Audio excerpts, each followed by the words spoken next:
Magandang araw po sa ating mga tagapakinig at manonood. Ako po ang inyong lingkod, Police Captain Shelly Vicente, at ito ang Pulis at Komunidad. Sa ngalan po ng ating Chief PNP, Police General Jose Melencio Nartates Jr., at sa pamumuno ng ating Pangulong Ferdinand Bongbong Marcos Jr., sa Direktor po ng Police Community Relations, Police Major General Roderick Augusto Salva, at sa Direktor ng Police Community Affairs and Development Group na si Police Brigadier General Vina Guzman. Magandang araw po sa ating lahat. Sa programang ito, ating pinagtitibay ang ugnayan ng kapulisan at mamamayan sa pamamagitan ng pagbibigay ng impormasyon, inspirasyon, at mga programang nakakatulong sa pagpapanatili ng kapayapaan at kaayusan sa ating komunidad. Ngayong araw, makakasama natin ang isang organisasyong aktibong nagsusulong ng disaster preparedness, rescue operations, humanitarian assistance, at community support programs upang mapalakas ang kakayahan ng komunidad sa panahon ng sakuna at krisis. Kasama natin, walang iba kundi si Ms. RCD Fabon. Good morning, ma'am. Good morning, ma'am. President ng Public Assistance for Rescue, Disaster, and Support Service Foundation, International Incorporated o mas kilala bilang PARDS FII. At alamin natin ang kanilang mga programa, advokasya at mga hakbang upang makatulong sa pagbuo ng mas matatag, mas handa at mas ligtas na mga komunidad. Ma'am, magandang umaga muli sa iyo at malugod po namin kayong tinatanggap dito sa Pulis at Komunidad. Magandang umaga, ma'am. Yes po. Ma'am, kumusta naman po kayo ngayon? Mabuti naman po at nagpapasalamat dahil napaunlakan niyo po, nabigyan niyo po kami ng pagkakataon na maimbita dito po sa inyong programa. Yes, ma'am. Ma'am, baka nais yung bumati sa ating mga tagapakinig at sa mga members po ng PARDS FII at syempre sa ating mga natutulungan sa komunidad. Magandang araw po sa ating lahat. Nais ko lang po na batiin ang lahat ng PARDS FII, hindi lamang po sa Pilipinas, kundi maging sa iba't ibang bansa. At sumasaludo po ako sa inyo pong mga effort na ginagawa para sa ating samahan. Yes, ma'am. Magandang araw po sa iba't ibang bahagi ng mundo ng members, lalo po sa mga members po ng PARDS FII. Thank you, ma'am. Ma'am, bilang paniwala po, maaari po ba tayong magpakilala at sabihin po natin kung anong tungkulin natin bilang presidente po ng PARDS FII? Ako po si Ms. RCD Maana Fabon, ang founding president ng Public Assistance for Rescue, Disaster and Support Services Foundation International Incorporated or PARDS FII. At ang tungkulin ko po ay pamunuan ang aming organisasyon at tiyakin na ipapatupad ang mga programa at mga proyekto para sa ating komunidad. Yes po. So ma'am, sa pagpapatupad din ng yung mga programa sa komunidad, maaari po ba yung ikwento sa amin or magbigay ng konting impormasyon, halimbawa kung ilang members na ba meron tayo sa PARDS FII at ilang chapters na? Ayan po. Ang PARDS FII po, sa ngayon po, ang active members po namin ay nasa 30,000 plus and binubuo po kami ng 300 chapters worldwide. So sa 300 Chapters. 300 chapters and 35,000 po na members. Paano po natin na ibibigay itong public assistance po ng PARDS? Ano po yung mga pangunahing layunin ng inyong organisasyon? Ayan. Bali po ang PARDS FII ay isang SEC-registered humanitarian and volunteer organization na tumutulong po sa larangan ng rescue, disaster response, public safety, community service at crime prevention, katuwang ang ating PNP at iba pa pong LGUs na nakakasakop sa aming mga chapters. Yes po. Yung pangunahing layunin pa lang po natin, talagang makikita na natin na hindi lamang ito for natural calamity. Yes, ma'am. Nandyan din po yung anti-criminality campaign natin. Yes, At the ma'am. same time, yung ating mga community relations like yung mga ating orientations sa schools, Yes, and ma'am. trainings po. Mhm. Kaya naman po, itong pagsisimula po ng PARDS FII, ano po yung naging inspirasyon natin upang maitatag to? Ayan, nagsimula po ang PARDS taong 2006 at naging PARDS Foundation International taong 2013 para mas mapalawak pa po yung aming advocacy. Ito po, ang hangarin po nito ay makapagbigay ng libreng serbisyo at makatulong sa ating mga komunidad, partikular sa ating kapulisan, lalo na nga po doon sa kanilang campaign kontra krimen at illegal na droga. And syempre, nandyan din po ang PARDS FII para tumulong, lalo na sa panahon ng kalamidad at sa mga taong nangangailangan ng tulong. Ma'am, ano naman po ang pangunahing programa at serbisyo ng PARDS FII na binibigay sa publiko?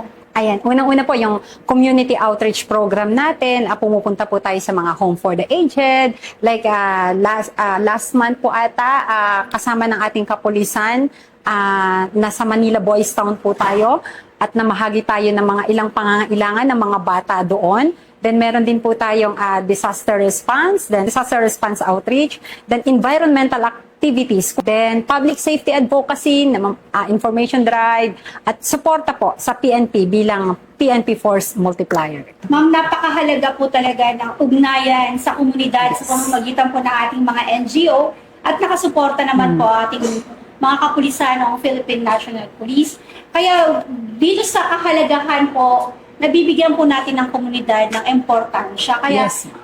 sa pamamagitan ng mga gawain ito, bakit po mahalaga ang kahandaan ng komunidad pagdating po sa kalamidad at sakuna? Ayan, mahalaga po ang kaalaman dahil dito po nababawasan ang pinsala, napoprotektahan ang buhay at nalalaman kung ano yung mga dapat at mga hindi dapat gawin para makapaghanda tayo, lalo na po sa anumang sakuna. Yes po. Kaya naman po, yung bilang kahandaan po ng ating Yes, mga ma'am. kasamahan ng mamamayan po, paano po tayo nakakapagbigay ng tulong sa komunidad upang mapaghandaan po nila ang panahon ng emergency? Ayan po, bumababa po kami sa mga schools, sa mga barangays upang mag-conduct ng orientations, trainings, information drives, and yun po, nakikipag-ugnayan po tayo sa iba't ibang ahensya ng gobyerno at sa mga ating stakeholders. Makikita po natin na hindi lamang po sa kapulisan or sa PNP po kayo nagkakaroon ng coordination. Yes, So ma'am. even po sa LGUs, para merong pagtutulungan, sabi nga po nila, yung pagpapanatili ng kapayapaan at pagiging handa, hindi lamang po ito'y trabaho ng PARDS FII. Yes. Maging ang barangay at ang kapulisan, sama-sama po tayo nagtutulong-tulong para dito sa mga ganitong kahandaan, lalong-lalo na po itong mga panahon ng sakuna, sabi nga po na usong-uso sa ating mga Pilipino, ang bayanihan. Yes, So ma'am. yung hindi natin maalis sa ating puso na tayo tumulong. So kaya naman po itong mga disaster preparedness activities na isinasagawa po ng PARDS. Ano naman po yung naituturo po natin aside from dun sa orientation, nagkakaroon po ba tayo ng mga drills? Yes, ma'am. Nagkakaroon po ng mga seminars, trainings, first aid orientation, rescue orientation, evacuation drills, and community awareness. Yung mga pangunahing dapat gawin kapag may sakuna na nangyari. So, nagpo-provide po kami sa kanila ng mga impormasyon patungkol doon. Yes, ma'am. Doon lang sa pagbibigay niyo po ng information, kayo po ba yung nagpo-coordinate sa mga nurses natin, lalo sa first aid?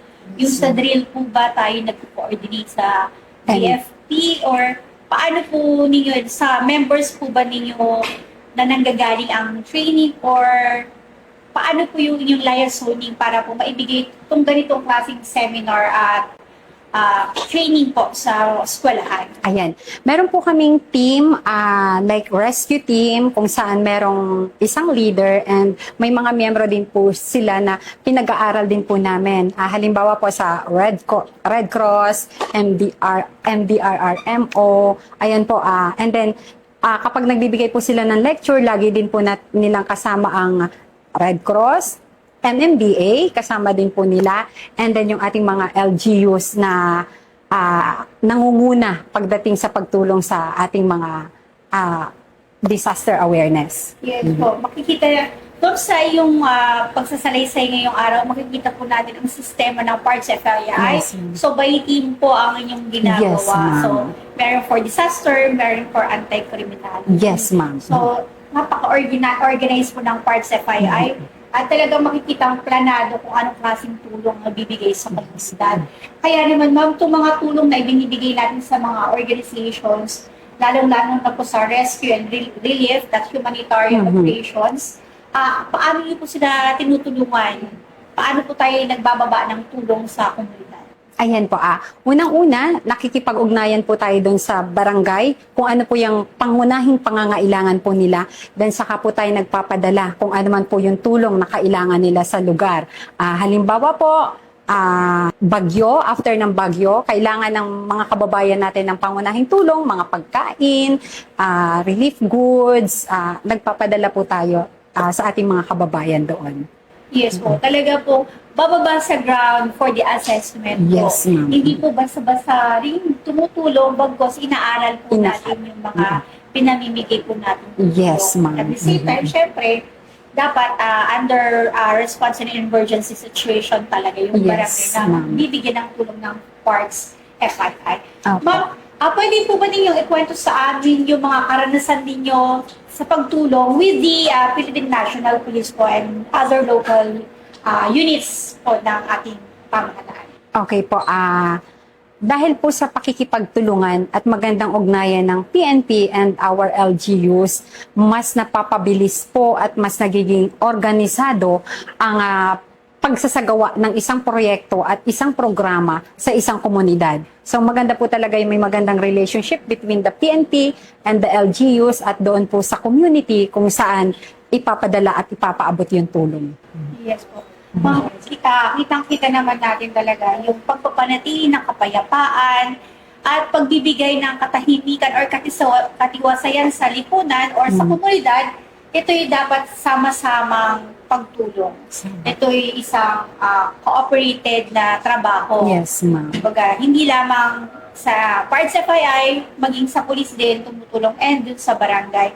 So, Yes, ma'am. lahat po ito ay na-organize po through our NGOs sa parts FII. Kaya Yes, naman ma'am, sa dami po ng tagumpay na ibinahagi ninyo sa amin kanina, ano po yung mga ilang kwento po na masasabi nating successful pagdating naman po sa rescue o disaster response? Ayan. Sa paglipas po ng maraming taon, 13 years na po ang PARS FII, napakarami na pong natulungan, libong beneficiaries na ang nakatanggap ng tulong, hindi lamang po mga pagkain, mga material na pangangailangan upang sila'y makabangon muli, kundi yun pong pag-asa at malasakit. Yun po talaga yung isa sa pinaka na ibabahagi natin sa ating mga kababayan. And halimbawa po, yung sa Cebu na nangyari, marami pong mga kababayan natin ang nawalan ng tahanan. So ang mga miyembro po namin ay nag-share para kahit paano, pambili man lang nila ng mga bubong, ng mga kung ano man yung material na kailangan para makapagbuo ulit sila ng panibagong bahay. Yes. So yun po yung mga ilan sa mga naibigay ng tulong ng PARS FII. Very recent lang po yung nangyari sa Cebu. Sa Cebu and Negros sa po. Negros. Talaga naman kung hindi natin masasabi na kung kailan hindi nagbibiro ang tadhana kapag nagbuhos ang kalamidad, talagang hindi Yes, ka lang ma'am. dapat handa. Even yung mga kapwa nating Pilipino, pinaghahandaan din po yan sa Yes, ma'am. pagpagitan po ng pagtulong. Kaya naman po, ano po yung mga pangunahing accomplishments po natin this year na pwede po natin i-share sa ating mga manonood? Yan.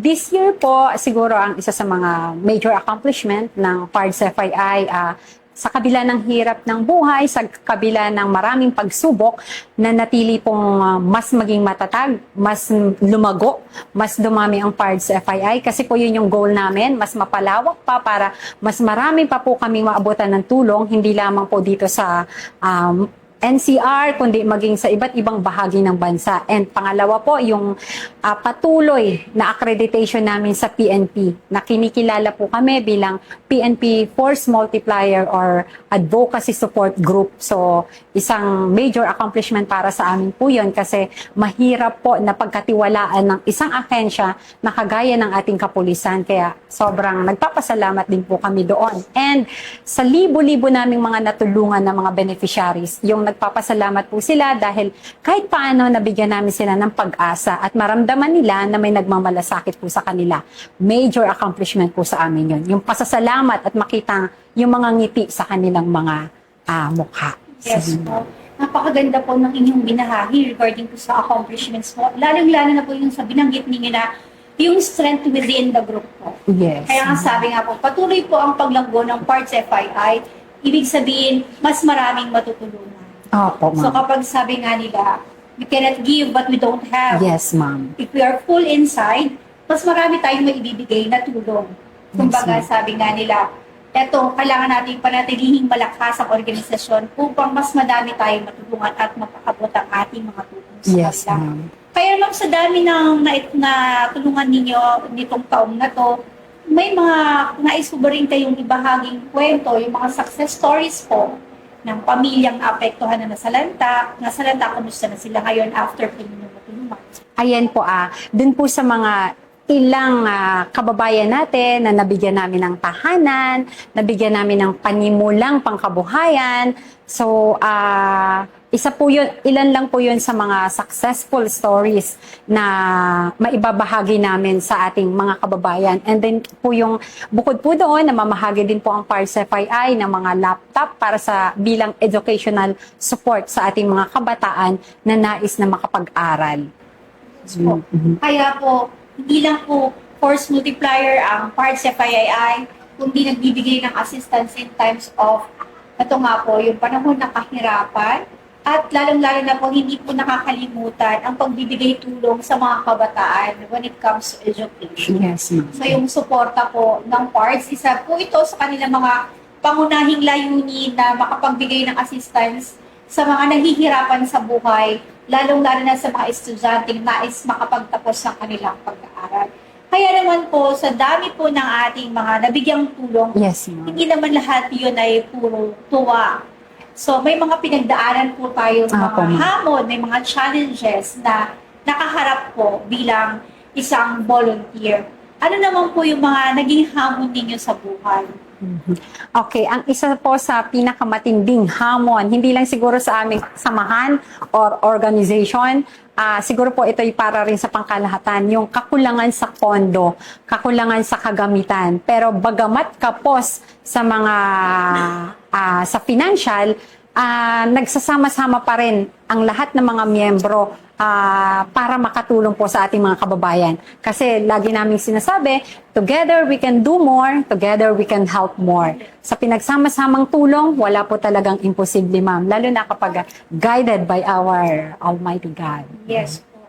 Talaga naman po, talaga, in numbers there's strength. Yes, So, ma'am. kahit gaano mang kaliit ang iyong Strength. maibigay basta pinagsama-sama, talaga Totoo, ma'am. maabot ang tulong kung saan ito, kung kanino man ito maitatadhana. Yes, ma'am. Kaya Tama naman po. po, dahil sa magaganda po nating plataforma sa Parts FII, maaari po tayong maghikayat ng ating members na nais sumali po sa Parts FII. Ayan po inaanyayahan po namin ang lahat na maging bahagi ng solusyon sa pamamagitan ng volunteerism at aktibong pakikilahok sa mga community programs na isinasagawa hindi lamang po ng kapulisan, kundi ng ating mga barangay level. So, basta sama-sama, kayang-kaya po nating lahat. And patuloy lang po tayong maglingkod sa ating bayan at sa ating kapwa.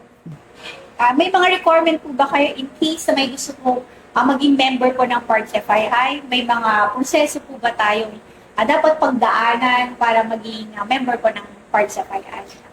Kung nais niyo pong maging bahagi ng Parts FII, kinakailangan niyo lamang po na magbigay ng kahit paano'y oras para sa ating pagtulong sa iba, and may malinis po na record sa inyo pong community, and talaga pong mula sa puso yung ating pagtulong sa kapwa. So, yun, ma'am. Anyone po ay welcome sa Parts FII basta willing kang tumulong, handang magsakripisyo para sa ating bayan. Yes po. Talaga naman po itong pagsasakripisyo na to, hindi lang naman po yung nag-end sa sacrifice. Yes, ma'am. Talagang masaya naman po talaga ang tumulong. Ibang grasya ang binibigay ni Lord kapag tayo nakakatulong sa atin. Yes, ma'am. Kaya naman, ma'am, sa inyong pananaw, paano po natin mapapalakas ang coordination sa community, sa NGOs, sa LGUs, at sa iba't ibang law enforcement agency na itong panahon ng sakuna, lalong-lalo na ito, papasok na po ang panahon ng Yes, tagulan. Okay. Siguro po mas mapapalakas pa natin ang magandang ugnayan between the PNP, LGUs, and other sectors sa pamamagitan po ng regular communication at maayos na pagpaplano at patuloy na trainings and seminars. And ang pinaka-importante din po sa lahat ay yung pagkakaisa ng lahat ng sektor dahil wala naman po tayong ibang layunin kundi ang makatulong sa ating mga kababayan. So yun ma'am, sana po ay patuloy yung magandang communication kasi kapag nawala yung communication, mahirap mag-respond or tumulong sa mga nangangailangan nating kababayan. Yes po. Ma'am, ano naman po ang mga susunod nating proyekto or mga programa para sa publiko na aabangan ng ating publiko? Ayan. Mas marami pa po sanang disaster preparedness trainings, outreach programs, environmental protection or projects like clean up drive, tree planting, at iba pa pong mga community services like yung mga optical mission, medical mission, gift giving, and syempre po yung pagpapalawak din po ng aming chapter para kahit saan man may humingi ng tulong, meron pong PARDS FII na maghahandog nito para sa inyo. Kaya mga bilang pagtatapos, ano po ang nais ninyong ibigay na mensahe sa ating mga kababayan tungkol sa kahalagahan at kahandaan ng pagkakaisa or pagtutulungan po sa panahon ng kalamidad? Ayan, ma'am. Ang kahandaan, pagkakaisa at pagtutulungan ang susi sa ligtas at matatag na komunidad. Sama-sama po tayong maglingkod at mahalin po ang ating kapwa at ipagpatuloy natin ang paglilingkod ng voluntaryo para sa ating bayan. Maraming salamat po. Ma'am, maraming salamat po sa inyong pagpapaunlak sa amin dito sa Pulis at Komunidad. Marami po kaming natutunan at ito pala ang PARDS FII, hindi lang siya force multiplier when it comes to anti-criminality. Nandiyan din po siya para po sa mga panahon ng sakuna o tinatawag natin ng natural calamities. At higit po sa lahat, kami po dito sa PICAG, nagpapasalamat po sa inyong tulong at suporta upang mapagpatuloy po natin ang ugnayan sa komunidad. Maraming salamat po kay Ms. R.C. Pabon, President po ng Public Assistance for Rescue, Disaster, and Support Service Foundation International Incorporated sa pagbabahagi ng kanilang mga programa at advokasya na naglalayong mapalakas sa kahandaan at katatagan ng ating mga komunidad. Mga kababayan, pinakita ng ating panauhin na sa panahon ng kalamidad at krisis, ang pagkakaisa, kahandaan, at malasakit sa kapwa ang pinakamahalagang sandata upang malampasan ang anumang pagsubok. Patuloy nating suportahan ang mga programang nagtataguyod ng disaster preparedness, public safety at community resilience. Sama-sama nating maitayo ang mas ligtas at mas matatag na kinabukasan para sa bawat Pilipino. Muli, ako po si Police Captain Cherry Vicente at ito ang inyong programang Pulis at Komunidad. Bagong PNP para sa bagong Pilipinas. Serbisyong mabilis, tapat at mararamdaman.